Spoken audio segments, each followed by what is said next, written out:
श्री राधे। आप सबका आज की लाइफ में एक बार फिर से बहुत बहुत स्वागत है। आइए हम भागवत की बहुत ही रोमांचक एक पड़ाव की ओर आज बढ़ते हैं। नारायणं नमस्कृत्य नरं चैव नरोत्तमं देवीं सरस्वतीं व्यासं ततो जयमुदीरये।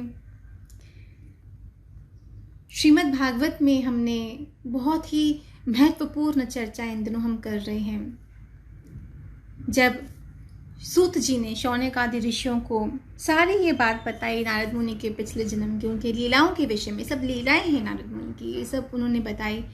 अब शौनक आदि ऋषि सूत जी से पूछ रहे हैं कि ये सब होने के पश्चात जब नारद मुनि वहां से प्रस्थान कर दिए तब व्यास जी ने क्या किया। तब सूत जी बताते हैं कि व्यास जी ब्रह्म नदी सरस्वती नदी के पश्चिम तट पर एक शम्याप्रास नाम का एक आश्रम है, वहीं पर हमारे वेदव्यास जी का भी आश्रम है। तो जैसे नारद मुनि वहां से प्रस्थान कर दिए तो वेदव्यास जी ने आचमन कर कर भागवत की रचना करना आरंभ कर दिया। भागवत की रचना कर कर उन्होंने ये पूरा ज्ञान जो है अपने ही निवृत्ति परायण पुत्र सुखदेव गोस्वामी को सुनाया था। सुखदेव गोस्वामी हम जैसे जानते हैं साक्षात राधा रानी के पेट बर्ड हैं, तोते हैं। उनको सारा ज्ञान ये उनको पिता के द्वारा प्राप्त हुआ था श्रीमद् भागवत का, जो उन्होंने ये पूरा ज्ञान फिर राजा परीक्षित को सुनाया था। और जब राजा परीक्षित को ये कथा सुना रहे थे हमारे सुखदेव गोस्वामी, वहीं पर सूत जी ने भी सुखदेव जी की आज्ञा से ये ज्ञान को प्राप्त किया था।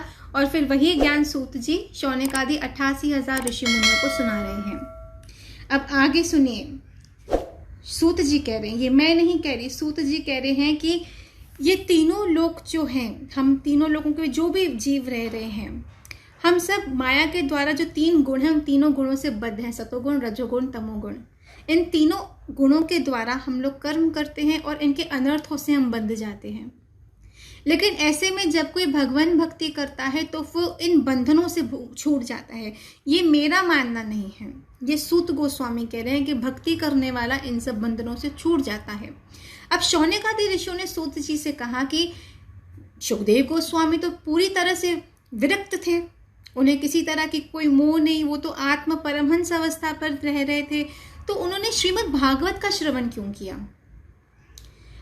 जाहिर सी बात है, अब जो ऑलरेडी परमहंस अवस्था पे उठा हुआ व्यक्ति है वो क्यों भागवत श्रवण कर रहे हैं। तो आइए भागवत की इतनी महत्वपूर्ण महिमा को हम सुने, जो शौनक आदि ऋषि को सूत जी बता रहे हैं कि परमहंस अवस्था पे उठे हुए व्यक्ति भी भागवत भक्ति के द्वारा अपने आप का अपना कल्याण करते हैं। सर्वोच्च कल्याण केवल भक्ति द्वारा संभव है। ज्ञान, तपस्या, दान इत्यादि ये सब जो मुख्य थे वो सतयुग द्वापर त्रेता में थे, लेकिन कलयुग में केवल भक्ति योग के द्वारा। इस कलयुग में ध्यान योग श्रेष्ठ नहीं है, ना ही ज्ञान योग। इस कलयुग में श्रेष्ठ है भक्ति योग, और उस भक्ति योग के द्वारा हम सब सरलता से भगवान को पा सकते हैं। भक्ति योग, देखिए यहीं पर अर्जुन ने भी कृष्ण से पूछा कि साकार भक्ति और निराकार भक्ति में श्रेष्ठ क्या है, क्योंकि ज्ञान योग का जो पथ अनुगमन करते हैं ध्यान योग का, तो वो कहते हैं कि भगवान निराकार है, तो हम निराकारवादी भक्ति करें, भगवान को निरंकार एक समझें, एक वो ज्योति है इत्यादि। तो अर्जुन ने भी भगवान से गीता में यही 12वें अध्याय में प्रश्न पूछा कि हे भगवान, दो प्रकार के भक्त हैं, साकार भक्ति करने वाले, एक निराकार भक्ति करने वाले, इन दोनों में श्रेष्ठ आपके अनुकूल कौन है। तो भगवान ने गीता के 12वें अध्याय में स्वयं कहा कि साकार भक्ति करने वाले अधिक उत्तम है, वही भक्ति जो आप मैं हम सब करने का प्रयास कर रहे हैं। भक्ति योग के मार्ग पर चलने वाले अधिक श्रेष्ठ हैं, ये भगवान का मत है, ये मेरा मत नहीं। इसलिए हम जिस मार्ग पर चल रहे हैं, भजन के, कथा के, कीर्तन के, ये सर्वश्रेष्ठ मार्ग है इस कलयुग में भगवान प्राप्ति करने का। ये मेरी राय नहीं, अपितु ये भागवत की राय, ये भगवत गीता की राय है। आगे अब ये सब बातें बताकर सूत जी कह रहे हैं कि शौनक आदि ऋषियों में आपको चलो ले चलता हूँ महाभारत काल में। द्वापर युग में जब महाभारत हुआ था, उस समय जब महाभारत का युद्ध लगभग समाप्त हो चुका था, भीमसेन ने अपनी गदा से दुर्योधन की जंघा तोड़ दी थी और समस्त सेना का नाश हो चुका था। और दुर्योधन लेटा पड़ा था, अभी तक मरा नहीं था, उस समय उसके परम प्रिय मित्र गुरु द्रोणाचार्य के पुत्र अश्वत्थामा वहां आए और अश्वत्थामा ने दुर्योधन को प्रसन्न करने की इच्छा से ये सोचा कि अगर मैं पांडवों का अगर जाकर मृत्यु कर दूंगा, उनको मार दूंगा, तो मेरा मित्र बहुत प्रसन्न होगा। तो ये सोचकर अश्वत्थामा गए अंदर कक्ष में और पांडवों के सोए हुए बच्चों को नींद में ही अपनी तलवार से मारकर उनका सर धड़ से अलग कर दिया और उनका सर लेकर वो दुर्योधन के पास पहुंचा। दुर्योधन ने भी जब ये देखा तो दुर्योधन को भी प्रसन्नता नहीं हुई ये अश्वत्थामा के कार्य से, क्योंकि वो जानता था कि ऐसा कार्य तो केवल निंदा ही आमंत्रित कर सकता है। दुर्योधन को भी ये बात अच्छी नहीं लगी। यहाँ पर जब द्रौपदी रो रही थी, उसके अश्रु बह रहे थे उसकी आंखों से, वो व्याकुल होती, उसका हृदय पीड़ा से भर गया, तब अर्जुन ने वहां पर द्रौपदी को कहा कि द्रौपदी, मैं तुम्हारे आंसू नहीं पोंछूंगा जब तक मैंने अश्वत्थामा का शीश तुम्हारे चरणों में लाकर नहीं रखा है, तब तक मैं तुम्हारे आंसू नहीं पोंछूंगा। तुम उसके शीश पर, उसके सर पर अपने पैर रखकर स्नान करोगी, हमारे पुत्रों की जो देह है उसका अंतिम संस्कार होगा, फिर जाके मैं तुम्हें सांत्वना दूंगा। द्रौपदी से ऐसे बातें कहकर वहां से अर्जुन भगवान श्री कृष्ण को सारथी बनाकर रथ पर चल दिए और अश्वत्थामा का पीछा करते हुए जा रहे थे। यहाँ पे अश्वत्थामा को डर लगा, उसको संकोच हो गया, क्योंकि वो जानता था कि उसे अपराध तो भयंकर हुआ है। तो डर के मारे वो भागने लगा अर्जुन से, क्योंकि उसको पता था कि अब उसकी रक्षा कोई नहीं कर सकता। तो भागते भागते भागते अश्वत्थामा अपने रथ पर जा रहा है। ऐसे में अश्वत्थामा के घोड़े भी थक गए, लेकिन भगवान श्री कृष्ण ने सारथी बनकर जो अर्जुन के रथ को चला रहे थे, खुद को नहीं रोका।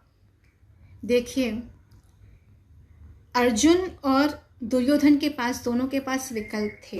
भगवान ने कहा था तुम या नारायणी सेना चुनो या मुझे चुनो, लेकिन अगर मुझे चुनोगे तो ये बात जान लो कि मैं कोई अस्त्र शस्त्र नहीं उठाने वाला।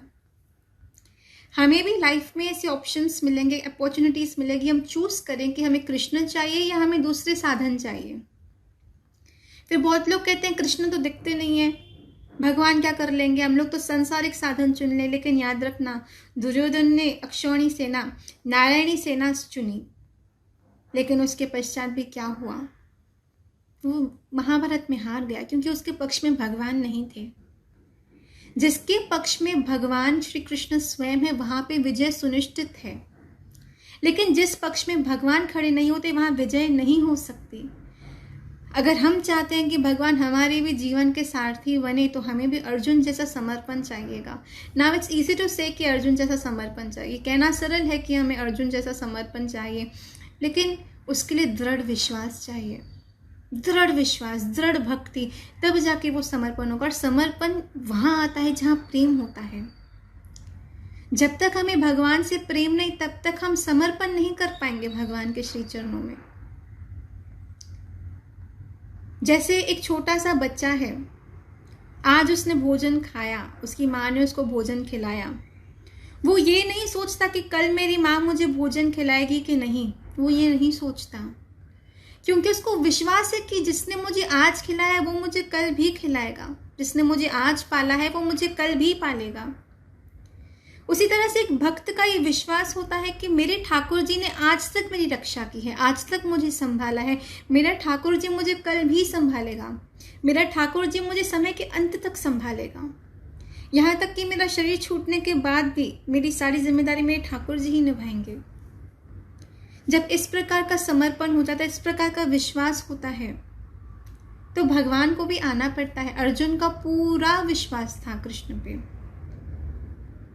यहाँ पे भगवान श्री कृष्ण ने अर्जुन को मौका दिया था कि सर्वप्रथम तुम चुनो, तुम्हें क्या चाहिए, नारायणी सेना चाहिए कि मैं चाहिए। तब अर्जुन ने क्या कहा, ठाकुर जी मुझे आप चाहिए, नारायणी सेना का क्या करूंगा मैं। जहां पे कृष्ण है वहां ही विजय। अगर हमारी जिंदगी में कृष्ण है तो हम सफल होके मरेंगे, हम सफल होंगे अपने जीवन में। हो सकता है सांसारिक दृष्टि से we may not look successful, हो सकता है सांसारिक दृष्टि से we may look like we have not achieved anything, लेकिन वास्तव में जिंदगी में विजय वही होता है जिसके पक्ष में कृष्ण होते हैं। अब प्रश्न ये उठता है, कृष्ण आखिर देखो, पक्ष किसका लेते हैं? अर्जुन का समर्पण तो है, अर्जुन का विश्वास तो है, लेकिन अर्जुन धर्म के मार्ग पर है। जब तक हम सही रास्ते पे चल रहे हैं, जब तक हम सही कार्य कर रहे हैं, जब तक हम गलत काम नहीं कर रहे, तब तक कृष्ण हमारा साथ देंगे। जब हमारी दृष्टि भटकेगी, हम धर्म से अधर्म की ओर जाएंगे, कृष्ण हमारा साथ वहीं छोड़ देंगे। क्योंकि या तो हमारे जीवन में कृष्ण होगा या तो पाप होगा। जहां से कृष्ण जाएंगे वहां पे कलयुग प्रवेश करके अधर्म आ जाएगा। हमारे ऊपर ये चॉइस है, what do we want in life? We want Krishna और डू वी वांट अधर्म, और do we want unethical practices in our life? हम अधर्म चाहते हैं अपने जीवन में कि हम ठाकुर जी चाहते हैं? जो ठाकुर जी के चरणों को पकड़ेंगे वो ठोकर खाने से बचेंगे, और जो ठाकुर जी को न चुन के संसार को चुनेंगे उनको ठोकर तो मिलनी ही है। जैसे हम कल डिस्कस कर रहे थे, ये सब जिंदगी की प्राथमिकताओं की बात है। इट ऑल डिपेंड्स कि हमने अपनी जिंदगी में किसको प्राथमिकता दी है, कृष्ण को या संसार को। और अगर हमारे जीवन में हमारी प्राथमिकता ठाकुर जी है तो हम ठोकरों से बचेंगे। हमारे जीवन की प्राथमिकता सदा कृष्ण होनी चाहिए, क्योंकि वही हमारे वास्तविक सहारे हैं, वही हमारे वास्तविक हितैषी हैं, वही है जो निस्वार्थ भाव से हमसे प्रेम करके हमारा भला चाहते हैं। सब कुछ गवा देना, लेकिन कृष्ण मत गवाना। सब कुछ निकल जाए हाथ से, लेकिन बाके बिहारी के चरण कभी हाथ से ना निकल पाए। और उसको पकड़े रहने की शक्ति भी वो खुद देगा। उसकी कृपा के बिना कौन उसकी ओर आ सकता है? तो हमें नित्य प्रार्थना करनी चाहिए, नित्य उसकी कृपा की याचना करनी चाहिए, नित्य श्यामा श्याम से हमें प्रार्थना करनी चाहिए कि हे श्यामा श्याम ऐसी कृपा बनाए रखो कि मेरी बुद्धि, मेरा मन, मेरा चिंतन, मैं पूरी तरह से आपके चरणों में रहें। ये हमारी नित्य प्रार्थना होनी चाहिए। जिस हाल में, जिस देश में, जिस वेश में रहो, राधा रमन राधा रमन राधा रमन कहो। चिंतन हमारा ठाकुर जी की ओर होना चाहिए, बाके बिहारी के चरणों में, राधा रमन लाल जी के चरणों में होना चाहिए। अब यहाँ पे अश्वत्थामा जो आतताई था, 6 प्रकार की आतताई बताए गए हैं। धन चोरी करने वाले, स्त्री चोरी करने वाले, जमीन खेत चोरी करने वाले, किसी गलत इच्छा से शस्त्र उठाने वाले, जहर देने वाले, आग लगाने वाले, ये 6 प्रकार के आतताई होते हैं। तो अश्वत्थामा भी एक आतताई था। अर्जुन ने प्रण लिया, संकल्प लिया और भगवान श्री कृष्ण को सारथी बनाकर रथ पर चल पड़ा है अर्जुन अश्वत्थामा के पीछे। यहाँ पर अश्वत्थामा भाग भाग कर थक गया, उसके घोड़े थक गए, लेकिन भगवान नहीं थके। भगवान ने अर्जुन को साथ दिया, क्योंकि अर्जुन धर्म के रास्ते पर चल रहा था। यहाँ पर अश्वत्थामा ने जब देखा अब मुझे कुछ समझ नहीं आ रहा, अर्जुन तो मेरी मृत्यु अवश्य कर देगा, तो अश्वत्थामा ने भयभीत होकर ब्रह्मास्त्र का आवाहन किया। आचमन कर कर उसने ब्रह्मास्त्र छोड़ दिया।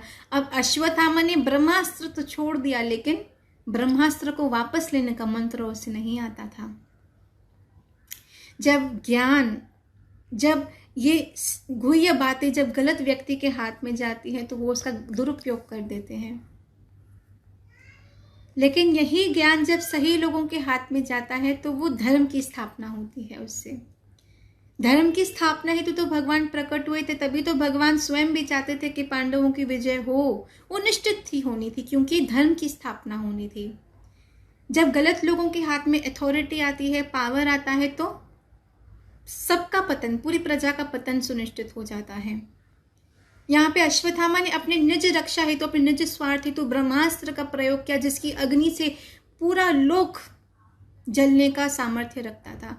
ब्रह्मास्त्र में इतनी शक्ति है, तीनों लोग जल सकते हैं उसकी ताप से, लेकिन अपने निज रक्षा हेतु उसने तीनों लोगों की सुरक्षा को दांव पे लगा दिया। यहाँ पर अर्जुन ने जब देखा कि ब्रह्मास्त्र की अग्नि मेरी ओर बढ़ रही है, जिसको रोक पाना बहुत कठिन है, तो अर्जुन भगवान श्री कृष्ण के चरणों में गिर पड़ा और भगवान श्री कृष्ण से अर्जुन कहने लगा कि हे माधव, आप तीनों लोगों के स्वामी हैं, आप ही परमात्मा हैं, आपसे ही जगत की सृष्टि, इसकी उत्पत्ति, इसका संचार, इसका पालन, इसका संहार होता है।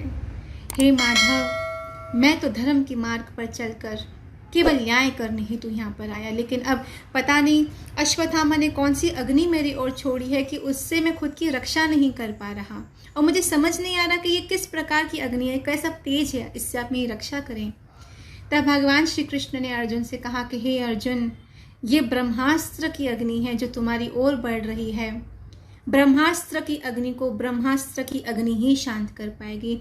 इसलिए हे अर्जुन, तुम्हें भी ब्रह्मास्त्र छोड़ना पड़ेगा।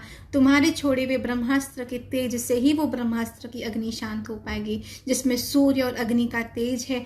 ऐसे ब्रह्मास्त्र को तुम्हें स्वयं आवाहन कर कर अपने गांडीव धनुष से छोड़ना पड़ेगा। उसी से अश्वत्थामा का छोड़ा हुआ जो ब्रह्मास्त्र है वो शांत होगा।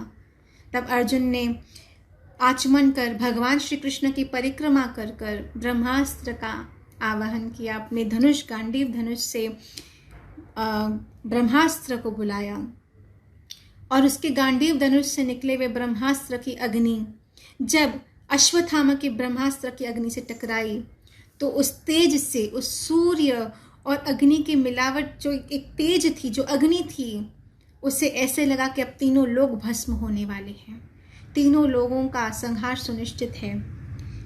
तब अर्जुन को भगवान ने कहा कि तुम्हें तो ब्रह्मास्त्र वापस लेने का ज्ञान अवश्य है, तुम्हें दोनों ही ब्रह्मास्त्र की तेज को वापस ले लेना चाहिए, नहीं तो तीनों लोग भस्म हो सकते हैं। तब भगवान श्री कृष्ण के कहने पर अर्जुन ने अपने मंत्र द्वारा, अपने ज्ञान के द्वारा, अपने विद्या के द्वारा तीनों लोगों के हित हेतु दोनों ब्रह्मास्त्र की अग्नि को शांत किया। और वहां पर अश्वत्थामा को पकड़कर जब लेके जा रहे हैं, अब द्रौपदी के पास जब लेके जाएंगे अश्वत्थामा को, तब क्या होगा? द्रौपदी क्या कहेगी अश्वत्थामा को देखकर? अश्वत्थामा को क्या दंड मिलेगा? द्रौपदी के पीड़ित मन को, एक माँ के पीड़ित मन को सांत्वना कैसे मिलेगी? ये सब हम चर्चा करेंगे अब कल। आइए अब हम कुछ प्रश्नोत्तर की ओर बढ़ते हैं। महाभारत का एक बहुत ही सुंदर प्रसंग हम श्रवण कर रहे हैं, क्योंकि महाभारत में अर्थ, धर्म, काम, मोक्ष चारों की एक वर्णन है और जीवन की कुछ बहुत महत्वपूर्ण शिक्षाएं महाभारत प्रदान करता है। वेदव्यास मुनि जिन्होंने समस्त शास्त्रों की रचना की, उन्होंने ही महाभारत की भी रचना की थी, जो साक्षात माता सत्यवती और पराशर मुनि के पुत्र हैं।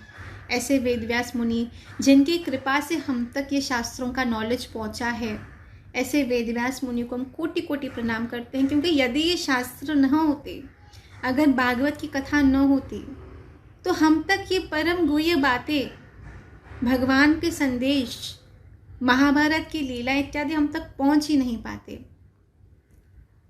और भागवत की रचना से तो हम कलयुगी जीवों का सरलता से उद्धार करने का मार्ग प्रशस्त कर दिया वेदव्यास मुनि ने। इसलिए वेदव्यास मुनि को, नारद मुनि को, सूत गोस्वामी को, सुखदेव गोस्वामी को, राजा परीक्षित को, ये सब जो निमित्त बने हम तक श्रीमद् भागवत महापुराण का ज्ञान पहुंचाने के लिए, इन सबको हमारा कोटि कोटि दंडवत प्रणाम। साथ ही साथ उन संत महात्माओं को कोटि कोटि दंडवत प्रणाम जो ये कथाएं सुनाकर हम जैसे पतित जीवों का उद्धार करते हैं, हमें आनंद प्रदान कराते हैं। सच मेरी लाइफ का तो यही मेरा एक है अनुभव कि ये कथा ही हमें वास्तविक आनंद प्रदान करती है। और भगवान की कथा में जो रस है, वो रस किसी और चीज़ में नहीं है। ये मेरा पर्सनल अनुभव है।